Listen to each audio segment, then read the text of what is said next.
안녕하세요, 노아입니다. 오늘은 우리가 리스닝 섹션에 대해서 한번 알아보도록 하겠습니다. 이 리스닝 섹션이란 어떤 섹션이고 여러분들은 어떻게 공부를 해야 되는지를 지금부터 한번 같이 보시도록 하겠습니다. 네, 먼저 개요부터 드리도록 하고요. 이 리스닝 섹션을 특별하게 만드는 특징들은 무엇인지, 그리고 이제 학습 방법은 어떻게 되고 수업 방식은 또 어떻게 되는지를 가지고 천천히 설명을 드려보도록 하겠습니다. 네, 먼저 리스닝 섹션에 대한 개요입니다. 리스닝 섹션 같은 경우는 토플 전체 4가지 섹션 중에 가장 중요한 섹션이라고 말씀을 드릴 수가 있겠습니다. 리스닝을 잘해야 스피킹, 라이팅도 잘할 수가 있고, 그리고 리스닝 섹션 점수도 잘 맞을 수가 있는 거겠죠. 그래서 이게 몇 문제가 나오고 어떤 방식으로 출제되는지를 지금부터 말씀을 좀 드려보도록 하겠습니다. 네, 리스닝은 이제 28문제에서 39문제까지 출제가 될 수가 있습니다. 예, 시간 같은 경우는 45분에서 뭐 한 60분 정도까지도 될 수가 있다라고 생각을 하시면 되겠는데요. 배점은 다른 섹션들과 마찬가지로 30점입니다. 네, 이 문제가 어떻게 출제가 되느냐? 파트 1, 파트 2, 파트 1은 컨버세이션 지문 하나, 렉처 지문 2개, 파트 2는 컨버세이션 지문 하나, 렉처 지문 하나, 이렇게 출제가 됩니다. 참고로 컨버세이션은 5문제씩, 렉처는 6문제씩 나오기 때문에 이렇게 5문제, 이렇게 12문제 해서 총 17문제가 파트 1이 되겠고요. 파트 2는 5문제, 렉처에서 6문제 해서 총 11문제가 되겠습니다. 그래서 이렇게 합치면 이제 몇 문제다? 28문제다 라고 말씀을 드릴 수가 있겠죠. 그런데 이제 더미, 그러니까 이 기본으로 제공되는 이 2개 파트 말고 3번째 파트가 나올 수 있는데, 이거는 이제 어떤 시험에서는 리스닝이 이렇게 대문으로 출제가 되고 리딩이 출제가 되는 경우도 있어요. 그래서 둘 중에 하나만 이제 더미가 출제가 되고요. 이 3번째 섹션이 이 파트 2와 마찬가지로 11문제가 제공이 될 수가 있다 라고 생각을 하시면 되겠습니다. 네, 기본적으로 여러분들이 이걸 어떻게 접근해야 되는지를 말씀드릴게요. 한 문제당 30초씩 잡고 푸시면 가장 간단하다라고 말씀을 드릴 수가 있겠습니다. 리스닝 문제는 사실 문제별로 뭐 시간을 얼마나 써야 되는지가 큰 차이가 없습니다. 그래서 이 한 문제당 30초 정도를 잡고 풀면 되겠다. 그리고 항상 풀이를 하실 때 오답을 제끼는 식으로 풀이를 하셔야 됩니다. 이거는 왜 그런지는 제가 이따가 좀 설명을 드리도록 하겠지만, 어쨌든 리스닝은 어떻게 하자? 오답을 제끼자. 아시겠죠? 자, 그리고 더미는 풀어야 한다. 이거는 뭐 리딩에서도 말씀드렸지만 요즘 토플은 이렇게 추가적인 섹션을, 추가적인 파트를 낸다고 해서 점수를 뭐 반영을 안 해주고 이런 자비는 없습니다. 네, 그냥 나오는 문제는 다 풀어야 된다. 자, 넘어가 볼게요. 자, 리스닝 특징은 어떤 것이 있느냐 하나씩 말씀을 드리도록 하겠습니다. 자, 참고로 3단계로 볼 건데요. 먼저 문제는 어떻게 출제가 되고, 그리고 쓰이는 언어는 무엇인지, 그리고 문장 재구성 능력은 여기선 어떤 식으로 테스팅이 되는지를 가지고 한번 보시도록 하겠습니다. 자, 먼저 문제를 출제를 하는 방식에 대해서부터 한번 먼저 볼 텐데요. 문제를 출제하는 방식은 이제 이 리스닝은 사실 테스팅을 하는 바가 명확합니다. 뭐냐? 첫 번째로 주제 파악을 할 수 있어야 합니다. 뭐라고요? 주제 파악. 어떻게 보통 출제를 하느냐면은 주제가 서론쯤에 해서 나옵니다. 근데 이 주제를 가지고 제시를 하면 그 다음엔 뭐가 나올까요? 여러 내용이 나오겠죠. 그 내용에 따라서 단락을 전환할 수 있는 그것을 또 테스팅을 하고요. 그래서 이 주제를 파악하는 것뿐만이 아니라 단락이 전환되는 것도 여러분들이 잘 캐치를 하셔야 되는 능력이다 라고 생각을 할 수 있겠습니다. 그리고 이 전환된 단락들 속에서 문제들이 하나씩 출제가 되는 그런 식이다 라고 생각을 하시면 되겠습니다. 그래서 첫 번째 문제가 이제 주제가 여기서 나오고, 네, 그리고 두 번째, 세 번째가 이렇게 전환되는 단락들에서 나오는데, 사실 학원들에서 많이 말을 해주지 않는 점은 뭐냐면 이 주제를 바로 제시하고 시작을 하는 경우는 잘 없습니다. 주제 앞에 뭐가 나오느냐? 항상 배경 지식이 먼저 나오는데요. 이 배경 지식을 또 구분하는 것도 이제 필요하겠죠. 그래서 배경 지식과 주제를 구분을 하는 게 이제 있어야 되는 경우가 많고, 배경 지식 같은 경우가 길면 이제 배경 지식에서도 문제가 출제가 되고요. 배경 지식이 짧으면 주제만 가지고 1번으로 보시고 그 다음 2, 3, 4, 5, 6번을 이제 그 뒤에서 찾아보시면 되겠다. 그래서 단락이 보통 한 대여섯 단락 정도 나오는 게 수순인데, 그 단락별로 문제들이 하나씩 출제가 된다라고 생각을 해주시면 되겠습니다. 아시겠죠? 그래서 1번 나오고 2번, 3, 4, 5 뭐 이런 식으로 단락별로 하나씩 출제를 한다라고 생각을 해주시면 되겠어요. 자, 그래서 단락별 출제가 된다고 말씀을 드렸고, 이제 핵심 내용을 출제한다. 이게 무슨 말이냐? 그러니까 단락별로 문제를 출제를 한다고는 했는데, 이제 그 강의 전체 혹은 대화 전체를 이해를 하는 데 있어서 반드시 알아줘야 되는 몇 가지 디테일들이 있단 말이에요. 그 디테일들 위주로 이제 출제를 합니다.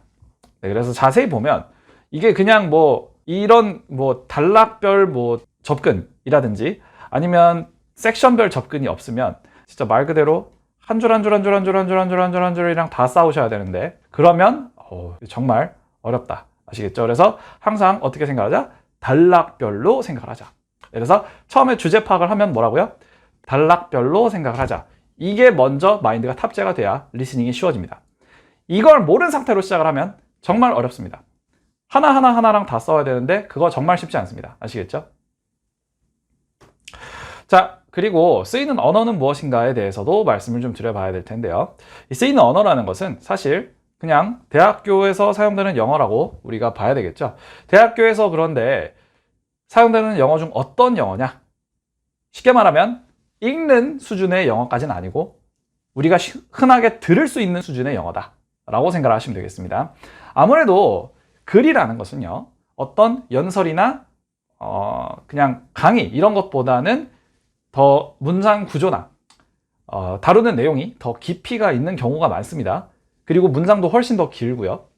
그게 이제 리딩의 특징이라면, 리스닝 같은 경우는 아무래도 말로 전달을 하는 것이다 보니까 뭐 글로 써놓는 것보다 체력이 더 많이 들기도 하고 더 복잡하게 만들 수가 없겠죠. 말을 글 쓰는 것보다 더 복잡하게 하면 그 말은 좋은 말이 아닙니다. 예를 들어서 오바마 대통령도 캠페인 때 뭐라고 합니까? Yes, we can 그러잖아요. 그 사람이 그 말밖에 할 줄 몰라서 그렇게 하는 게 아니라 어떻습니까? 명확하게 말을 해야 되니까 그렇게 한 거란 말이죠. 트럼프 대통령도 Make America Great Again 이렇게 말을 하잖아요. 그것도 뭐예요? 말을 못해서 그렇게 하는 게 아니라 명확하게 하려고 하는 것이죠. 그죠? 그래서 사실 기본적으로 말이라는 것 자체가 원래 짧고 명확하게 해야 잘한 말이라고 생각할 수 있겠고, 근본적으로 말이라는 거는 글보다는 쉽습니다. 그래서 그 정도로 이제 사실 스크립트만 놓고 봤을 때 리딩과 리스닝의 난이도는 사실 크게 차이가 있어요. 리딩에서 나온 문장을 리스닝으로 출제를 한다. 토플은 그 순간 세상에서 제일 어려운 영어 시험이 됩니다. 리스닝 텍스트는 어떻다? 리딩 텍스트보다는 쉽다. 그래서 나오는 수준이라는 게 사실 이 대학교에서 쓰이는 영어 중에 어떤 영어다? 내가 들리는 영어다 라고 생각을 하시면 되겠습니다. 그리고 이제 나오는 단어들 중에 학술적인 어휘들이 또 출제가 됩니다. 이것들은 강의를 하다 보면 새로 제시하는 개념이나 그 개념을 설명하기 위해서 다른 예시라든지 이런 것들이 또 학술적인 개념들이 나올 수가 있어요. 그런 것들은 사실 몰라도 됩니다. 네, 왜냐하면 거기서 안에서 다 설명을 해주거든요. 이 토플이라는 것, 배경 지식을 정말 방대한 분야에서 출제를 합니다. 천문학, 식물학, 해양식물학, 해양동물학, 해양생물학, 뭐 별게 다 있습니다. 우리가 전공을 우리가 대학교에서 선택을 하자면 뭐 경영학, 경제학, 뭐 사회과학, 뭐 이 정도로 우리가 생각을 하지, 그런 정말 전문 과학 분야 같은 경우는 잘 선택을 하지 않잖아요. 그죠? 그렇기 때문에 여기에서 이런 나오는 어떤 배경 지식들이 생소하게 느껴지실 수도 있는데, 생소한 게 정상이에요. 여러분들이 이게 배경 지식 때문에 너무 어렵다라고 느끼지 마시고, 나오는 설명에서 잘 보면 다 그 설명해 주니까, 배경 지식을 몰라도 다 풀 수 있으니까 학술적인 어휘가 나온다고 해서 너무 쫄지는 말자. 나오는 문장의 수준은 어떻다? 아까 말씀드렸다시피 이제 리딩보다는 수준이 좀 낮아요. 하지만 그럼에도 불구하고 단순 평서문으로만 주는 경우는 잘 없다. 네. 뭐 예를 들어서 리딩이 뭐 한 절을 3개 정도의 절로 구성을 한다라고 하면 리스닝은 한 2개 정도의 절로 구성하는 게 대부분입니다. 네, 그래서 한 3대2 정도로 리딩이 더 길다. 네, 그리고 이 패러프레이징, 리스닝에서는 이 패러프레이징이 특히나 중요한데요. 리스닝 같은 경우는 소통의 방식 자체가 원문 텍스트의 워딩을 중점적으로 보는 것보다는 의미를 놓고 소통을 하는 경우가 훨씬 많습니다. 뭐라고요? 원문 텍스트를 가지고 온전히 보존하는 것보다는 그 텍스트의 워딩을 보는 게 아니라 의미 전달에 초점을 맞춘 경우가 더 많습니다. 교수님들의 수업을 우리가 그 철자 그대로 처음부터 끝까지 기억을 하는 게 아니라 수업 내용을 이해하는 게 중요하잖아요. 선생님이 수업할 때도 마찬가지고요. 아니면 대화를 해도 저 사람이 나한테 한 말을 주어 동사부터 끝까지 원문 그대로 아는 것보다 내가 의미를 잘 이해한 게 중요하잖아요. 그렇기 때문에 이 리스닝에서는 리딩보다는 이 패러프레이징이 좀 더 많이 변화를 해놨습니다. 그래서 리딩이 그냥 속된 말로 한 80% 정도 비슷하게 이렇게 패러프레이징을 한다고 하면 리스닝은 한 20%에서 50% 정도, 그러니까 좀 더 현저하게 낮은 확률의 어떤 유사도를 보이게 됩니다. 그래서 여러분들이 아마 리스닝은 항상 그러실 거예요. 푸시면서 뭔가 확실하게 잡히지가 않고 뭔가 이 두리뭉실한 느낌? 자꾸 이런 게 드십니다.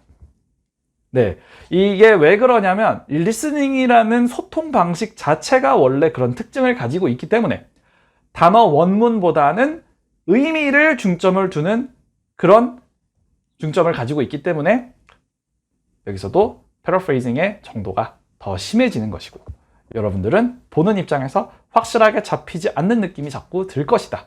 네, 그래서 어떻게 한다? 이제 항상 오답을 제끼면서 푸셔야 된다. 아시겠죠? 자, 그리고 이제 다른 문장으로 구성을 해놓고 유사 의미로 구성을 해놓는 경우가 있는데 다른 문장은 어느 정도로 우리가 의미라도 비슷해서 알 수 있지만 이게 방금 말씀드린 한 50% 정도 비슷한 구성이라고 하면 이 유사 의미, 그러니까 진짜 뜻을 어느 정도 비슷하게만 해놓는 이런 식으로 패러프레이징을 하는 게 있는데 이거는 한 20% 정도 비슷한 그런 꼴이 되겠다라고 생각을 하시면 되겠습니다. 그런데 패러프레이징은 제가 말씀을 다시 드리지만 절대로 100% 똑같은 문장은 없습니다. 하나라도 동의어를 만들어 놨으면요. 예를 들어서 아마도 라는 단어가 있죠. 이거는 이제 3가지가 있습니다. 첫 번째가 probably, 두 번째가 maybe, 세 번째가 perhaps 이렇게 있습니다. 네, probably는 한 80% 정도의 확률, 그러니까 높은 확률이죠. maybe는 한 50% 정도의 확률, 그리고 perhaps는 이제 한 20-30% 정도의 확률, 그러니까 좀 낮은 확률이란 말이죠. 그래서 이게 아마도라고 번역은 똑같이 되지만 확률상에서 차이가 있듯 이렇게 원문이 똑같이 아마도라고 번역이 되는데도 다른 의미를 가지고 있는 동의어들이 있듯 조금이라도 동의어를 다른 걸 하나라도 써놓으면 절대 그 문장은 다른 문장과 똑같을 수가 없다. 그래서 어느 정도의 불확실성은 항상 생기기 때문에 뭐 하자? 오답부터 제끼고 가자. 그 다음 이제 리스닝 학습을 할 때는 어떻게 해야 되는지를 하나씩 보도록 하겠습니다. 첫 번째는 청해를 학습을 하셔야 되고요. 두 번째는 문제풀이를 학습을 하셔야 되고요. 세 번째는 패러프레이징을 학습을 하셔야 됩니다. 사실 3가지를 한 과정에서 문제풀이라는 과정에서 하시게 될 텐데 저희는 이제 이걸 3가지로 나눠서 설명을 드릴 거예요. 자, 우선 먼저 청해입니다. 청해 같은 경우는 당연히 듣는 거잖아요. 일단 청해에서는 어떻게 공부를 하셔야 된다 이거보다 먼저 어떤 단계를 거쳐서 공부를 하셔야 되는지를 말씀을 드리도록 하겠습니다. 일단은 발음이 어떻게 되는지, 정확한 발음은 무엇인지에 대한 아이디어가 있어야 합니다. A, B, C, D, E, F, G 하나 발음이 어떻게 되는지 뿐만 아니라 이중모음, 이중자음은 어떻게 되는지, 억양은 어떻게 들어가는지 이런 부분을 또 이해를 잘 해주셔야 된다. 연음, 묵음 이런 것도 잘 이해를 해주셔야 된다. 이런 것들은 제가 발음 영상을 올려놨으니까 이걸 한번 꼭 확인을 해보시기 바랍니다. 자, 그 다음이 이제 해석을 일단 듣고 나서 할 수 있는 단계가 되어야 합니다. 여러분들이 지금 선생님 제가 들었는데 해석이 안 돼요 라고 하시면 리스닝 문제를 풀 때가 아니라 내가 원문을 가지고 들었을 때 해석을 할 수 있는 능력부터 기르셔야 합니다. 아시겠죠? 근데 사실 듣는 걸 가지고 이제 해석을 못 한다는 거는 그거는 보통 리딩으로 봤을 때도 해석을 못 할 가능성이 큽니다. 그래서 그런 경우는 이제 사실 리스닝으로 공부를 하시기보다는 그냥 리딩으로 공부를 먼저 좀 많이 잘 하시고 하시는 걸 추천드릴게요. 자, 그래서 이제 어느 정도 해석까지가 됐다라고 하면 사실 여기까지는 어떻게 보면 독학의 비중이 클 수밖에 없고요. 그 다음부터는 이제 문맥을 파악을 하는 게 돼야 되는데 이게 어떤 정도냐? 쉽게 말하면 이겁니다. 선생님, 리스닝을 들으면 제가 이해는 다 되는데 문제를 풀면 틀려요 라는 단계입니다. 하지만 여기에서 어쨌든 본문 이 스크립트를 잘 이해를 하는 것 자체는 굉장히 중요하죠. 그리고 문제 풀이를 하시면서 하나의 보기를 출제하는 문제들을 맞추는 연습부터 하셔야 되거든요. 아까 말씀드렸다시피 문제들은 어떻게 출제가 되냐면 주제, 배경, 그리고 나서 단락의 전환.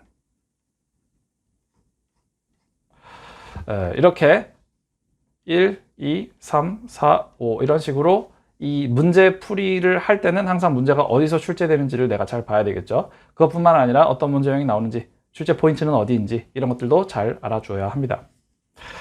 사실 문제 풀이를 하는 거는 이제 문제 보기가 하나가 있는 그런 문제들을 잘 맞추는 게 일단 중요하겠다. 그 다음은 이제 다중선택 문제까지도 맞출 수 있는 것인데 사실 다중선택 문제들이 물어보는 게 그 리딩에서 서머리 문제 있잖아요. 그것처럼 리스닝에서도 이 지문의 내용을 잘 이해를 했는지입니다. 그 다중선택 문제에서 출제하는 정답 보기들은 그 리스닝 섹션 그 스크립트의 핵심 내용을 정리를 해 놓은 것인 경우가 많으니 여러분들이 거기에서 핵심 내용을 잘 파악을 했으면 맞출 수가 있겠죠. 하지만 여러 범위에 걸쳐져 있고 이걸 끝까지 집중해서 잘 캐치하는 능력은 쉽지 않을 수도 있습니다. 그렇기 때문에 저 마지막 단계로 저 청해까지 할 수 있으면 여러분들이 이 리스닝에서는 만점을 맞을 수가 있겠다 생각을 해주시면 되겠습니다. 그러면 이제 이 청해라는 건 어떻게 공부를 해야 될까요? 저희가 많이 추천드리는 방법은 바로 딕테이션입니다. 딕테이션.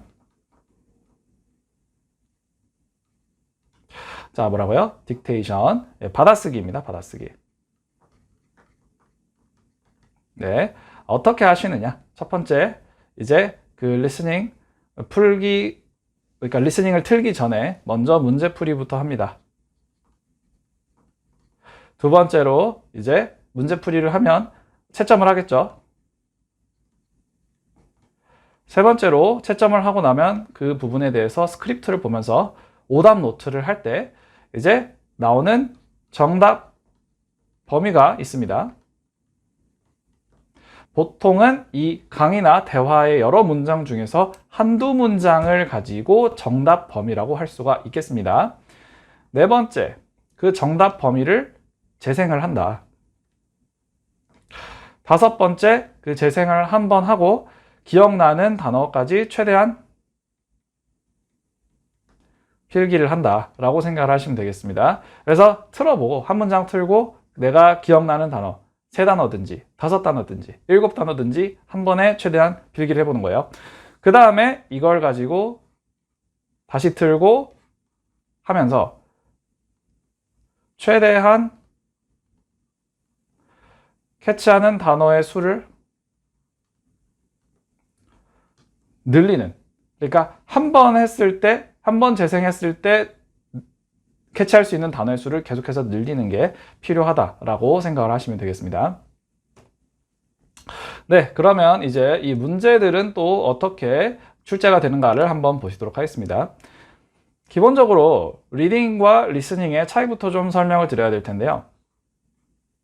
리딩은 문단이 나눠져 있고 어디서 문제를 출제한다도 다 줍니다. 리스닝은 반면에 문단을 딱히 나눠 놓지 않죠. 사실 스피커는 나눠 놓는다고 하지만 그게 우리 입장에서 바로 파악이 되는 건 아니란 말이죠. 그래서 이제 이렇게 쭉 듣고 여기에서 문제를 그냥 출제를 합니다. 몇 문단 이런 거 주지 않고요. 하지만 이 리스닝에서는 그래서인지 이 출제 포인트를 어느 정도 두고 있습니다. 그리고 이 출제 포인트는 여러분들이 잘 파악을 해주셔야 어느 정도 점수를 맞을 수가 있다. 아시겠죠? 예, 기본적으로 저희가 말씀을 드릴 수 있는 건 이 출제 포인트들은 컨버세이션이든 렉처든 동일하게 적용이 된다 라고 말씀을 드릴 수가 있겠고요. 이 출제 포인트는 수업 내용을 확인해 보시면 되겠습니다. 출제 포인트를 아는 것과 모르는 것이 좋은 리스닝 강사의 어떤 자질이다 라고도 말씀을 드릴 수 있을 정도로 이 리스닝 섹션에서 어떤 포인트에서 출제가 되는지는 정말 학생분들의 학습에 큰 영향을 미친다 라고 말씀을 드릴 수가 있겠습니다. 항상 그리고 보기들을 출제를 할 때 의미 중심적으로 출제를 하기 때문에, 그러니까 원문 텍스트랑 똑같으면 오히려 보기가 더 수상한 보기가 되는 그런 경우가 많습니다. 네, 항상 의미 중심적으로 문제풀이를 해주셔야 하겠습니다. 네, 그리고 단락별로 출제를 한다고는 제가 아까 말씀을 드렸죠. 네, 그리고 문장 재구성 이거 같은 경우도 여러분들이 단순하게 비슷한 문장을 재구성하는 것 뿐만이 아니라 어떻게 하셔야 되느냐, 다양한 방식으로 문장이 재구성이 될 수 있고 다양한 방식으로 어떻게 재구성이 되는지도 여러 참고 문장을 보시면서 이걸 가지고 점점 내공을 쌓아 주실 필요가 있다 라고 말씀을 드릴 수가 있습니다. 기본적으로는 그냥 비슷한 의미 문장 재구성, 이거는 아까 말씀드렸죠, 한 50% 정도 비슷하게, 네, 유사성이 50%라는 거예요. 그 다음에 이제 의미만 재구성해 놓은 거, 네, 이거는 한 20-30% 정도 비슷해 보일 겁니다. 예, 아예 비슷해 보이지 않을 수도 있어요, 사실. 네, 하지만 의미는 비슷하기 때문에 그 단어 자체를 보지 마시고 항상 의미를 보셔야 된다. 세 번째로는 이제 다른 범위에 있는 내용을 가지고 출제를 해 놓을 수도 있는데요. 이거는 이제 오답의 유형이겠죠. 쉽게 말해서 이렇게 단락이 있으면 여기에서 문제 출제를 여기다 해놨었는데 여기 있는 내용을 가지고 출제를 해버리면 문제 출제는 여기서 돼 있지만 내가 마지막에 들은 건 이거기 때문에 이걸로 그냥 골라버릴 수도 있단 말이죠. 이걸 이용을 해서 리스닝 섹션에서는 많이 다른 범위에 있는 걸 가지고 끌어서 쓰는 경우들이 있는데요. 이것들도 주의를 좀 해주셔야 되겠습니다. 네, 그래서 이 수업 방식은 어떻게 되어야 하는가? 네, 모든 섹션과 마찬가지로 첫 번째, 이게 어떤 문제들이 나오고 어떻게 접근을 해야 되는지에 대한 유형 파악을 반드시 해주셔야 됩니다. 아시겠죠? 뭔지를 알아야 돼요. 모르는 상태에서 시작을 하면 리스닝 섹션은 여러 가지 제약사항들이 좀 있습니다. 예를 들면 한 번에 재생이 돼버리고, 그죠? 다시 틀어주지 않고 문단도 나눠주지 않고, 또한 출제되는 포인트도 처음 보는 사람 입장에서는 굉장히 랜덤해 보이고 하기 때문에 그런 부분들에서 이 유형 파악은 반드시 필요하겠다. 두 번째로는 이제 이걸 가지고 풀어봐야 되겠죠. 네, 세 번째로는 거기에 대한 해설을 저희가 제공을 해드린다 라고 생각을 해드릴 수 있겠습니다. 자, 그래서 쉽게 말해서 뭔지 보고 해본 다음에 어떻게 하는지 알려드린다 라고 말씀을 드릴 수가 있겠습니다. 이 리스닝 섹션 같은 경우는 토플에서 가장 중요한 섹션이다, 이거 말씀드릴 수 있겠고, 한번 요약을 해보자면 첫 번째, 주제 파악이 굉장히 중요하다. 두 번째, 단어가 아니라 의미를 보자. 세 번째, 패러프레이징이. 자, 그래서 저희가 한번 이 리스닝 섹션에 대한 요약을 한번 해보도록 하겠습니다. 자, 첫 번째, 주제 파악을 잘 하자. 두 번째, 단락의 전환을 잘 따라가자. 세 번째, 단어가 아니라 의미를 보자 라는 겁니다. 이 세 가지만 잘하면 여러분들이 리스닝 섹션에서 좋은 점수를 금방 받으실 수가 있고요. 말씀드린 방식대로 유형 파악, 풀이, 해설, 이 세 단계로 공부를 하시게 되면 빠른 시일 내에 점수가 나올 수가 있다. 처음부터 끝까지 책 펼쳐놓고 챕터 1, 챕터 2, 챕터 3 이런 식으로 수업을 하면 당연히 오래 걸릴 수밖에 없다. 이상 노아였습니다. 감사합니다.